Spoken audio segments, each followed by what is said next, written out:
नमस्कार श्रोता बंधु।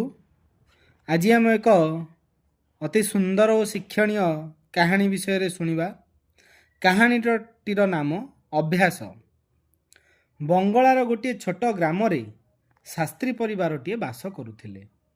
शास्त्री दंपति निजर संतानटी को अति गेलवसर लालन पालन करथिले। गाँव में पाठशालाटीए थिला। पिलाटीर पाठपढ़ा समय आसिला। तार माँ बापा चाहूले पुओ पाठ पढ़ी पंडित हेउ, 5 जनक मध्य गणा हेउ। बापा माँ शास्त्री परिवार गाँ तथा बंगलार नाम रखु। पिलाटीर नाम पाठशाला रे लेखाई दियागला। पिलाटी प्रतिदिन पाठशाला को ठीक समय जाउथिला, किंतु पाठ पढ़ार तार विशेष रुचि नथिला। खेल तार अति प्रिय थिला। घंटा घंटा धरी खेलुथिला। आकाश रे उड़ी जाउथिबा पक्षी को निरीक्षण करुथिला। गाँर गछलता, फूल गछ, घास पड़िया रे अधिक समय कटाउथिला। तेणु पाठ मन रखि पारु नथिला। गुरुजी पाखरु गालिओ माड़ खाइला। पितामाता मध्य बुझाई बुझाई किछि फल पाइले नाही। सेमाने आउ पुओ को आग भली भल पाइले नाही। पितामाता भी गाली माड़ देले। फल पिलाटी आहुरी बोका पलटि गला। ता मुहरु हस लिभिगला। ना सांगसाथी मेल रे खेली पारिला, ना भल मुठाए खाई पारिला। सबुदिने गाली शुणी दिने ता मनरे भारी दुख होला। से भाबिला ता जीवन अंत हेबा दरकार।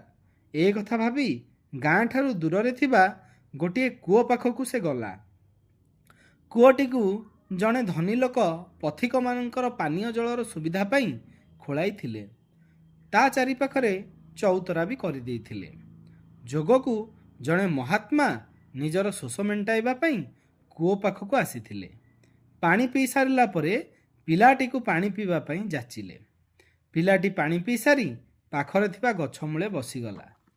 महात्मा लक्ष्य कले पिलाटी कौनसी कारणरू विव्रत अछि, हुए तो घरु पलाई आसीछि। महात्मा पिलाटी सहित स्नेहपूर्ण कथबार्ता कले। ताकू ताहार कष्टर कारण पचारिले। से महात्मा को सबु कथा कहीदेला। महात्मा पिलाटी को पाखकु टाणी नेले। मुंडरे हाथ बुलाई देले। टिकिए गेल कला परे ताकू कूओ पाखकु नहीं गले। चौतरारे पड़िथिबा गातर चिन्ह देखाई कहिले, बापा पथरर चौतरा माटीर माठिया अपेक्षा बेसी शक्त, तथापि माठिया को एठी रखिबार चिन्ह रही जाइछि। सेही भली चौतरा धार दौड़ी घसा हेबार चिन्ह भी रही जाइछि। एहा किपरि संभव हैला? पिलाटी कहिला, प्रतिदिनर घर्षणरू होइथिबो। महात्मा पुणी कहिले, बापा प्रतिदिनर घर्षणरू गोटिए कोमल वस्तु जदि गोटिए कठिन वस्तु को काटी पारे, प्रतिदिन करा जाउथिबा अभ्यास कौन तुमको विद्वान करि परिबो नहीं? तुमे तो बहुत चालाक देखुची।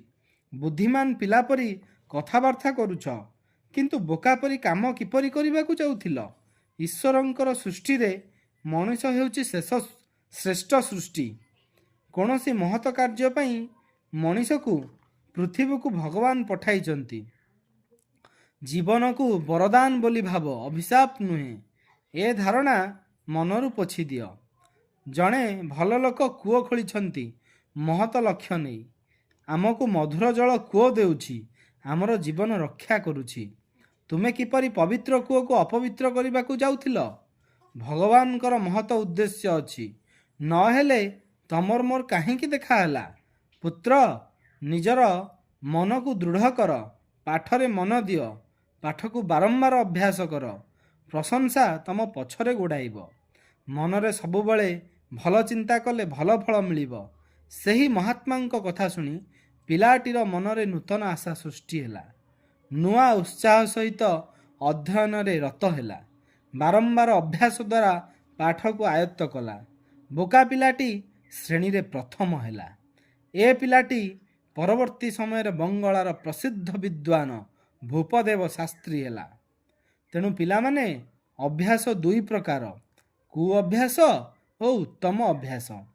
निज काम निजे करिबा, प्रातरू उठिबा, ପିତାମାତାଙ୍କୁ ପ୍ରଣାମ କରିବା, ଈଶ୍ୱରଙ୍କୁ ପ୍ରାର୍ଥନା କରିବା, ନୀତି ନିୟମ ମାନି ଚଳିବା, ପାଠ ଅଭ୍ୟାସ କରିବା, ଏସବୁ ଭଲ ଅଭ୍ୟାସ।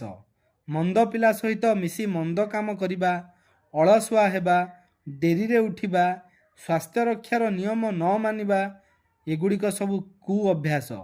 ତେଣୁ କୁଅଭ୍ୟାସ ସର୍ବଦା ବର୍ଜନୀୟ। ଦିବ୍ୟାଙ୍ଗ ଅଭ୍ୟାସ ବଳରେ ଗୋଡ଼ରେ ଲେଖିପାରୁଛନ୍ତି।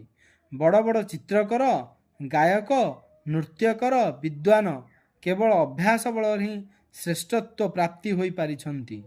ସ୍ୱାସ୍ଥ୍ୟ ପାଇଁ ଯୋଗାଭ୍ୟାସ ଏକ ଉତ୍ତମ ଅଭ୍ୟାସ। ଦୀର୍ଘ ସମୟ ଅଭ୍ୟାସ ନିରନ୍ତର ହେବା ଉଚିତ। ଅଭ୍ୟାସରେ ସମୟର ଗଣନା କରିବା ଅପେକ୍ଷା ଅଭ୍ୟାସର ପ୍ରଗାଢ଼ତାକୁ ଗହନ କରିବା ଉଚିତ। ପ୍ରଗାଢ଼ତା ଓ ଅଭ୍ୟାସର ନିରନ୍ତରତା ହିଁ ଆମକୁ ବୋଧପୂର୍ଣ୍ଣ ଓ ହୋସପୂର୍ଣ୍ଣ କରିଥାଏ। ଅଭ୍ୟାସର ଶକ୍ତି ଖୁବ୍ ବଳବାନ। ଏହା ପ୍ରତିଭାକୁ ଶ୍ରେଷ୍ଠ ସ୍ଥାନରେ ପହଞ୍ଚାଇ ଦେବାରେ ସହାୟକ ହୁଏ। ଅଭ୍ୟାସ କରି ଶିଶୁ ସବୁ କଥା ଶିଖିପାରିଥାଏ। ତେଣୁ କୁହାଯାଇଛି, ଅଭ୍ୟାସ ବଳେ ଶିଶୁ ଯଥା, କ୍ରମଇ କହିପାରେ କଥା। ଥରକୁ ଥର ପଡ଼ି ତଳେ, ଚାଲଇ ଅଭ୍ୟାସର ବଳେ। ତେଣୁ ପିଲାମାନେ, ଅଭ୍ୟାସ ବଳରେ ଆମେ ସବୁକିଛି ସମ୍ଭବ ହୋଇପାରିଥାଏ। ତେଣୁ କୁହାଯାଇଛି, ଅଭ୍ୟାସ ବଳେ ସର୍ବସିଦ୍ଧି ମହି ତଳେ। ତେଣୁ ବାରମ୍ବାର ପାଠକୁ ଅଭ୍ୟାସ କଲେ ତୁମର ବି ପାଠ ମନେ ରହିବ, ତୁମେ ବି ଜୀବନରେ ବଡ଼ ମଣିଷ ହୋଇପାରିବ। ଧନ୍ୟବାଦ। ଚ୍ୟାନେଲଟିକୁ ଲାଇକ୍, ସେୟାର ଏବଂ ସବସ୍କ୍ରାଇବ୍ କରିବେ। Thank you.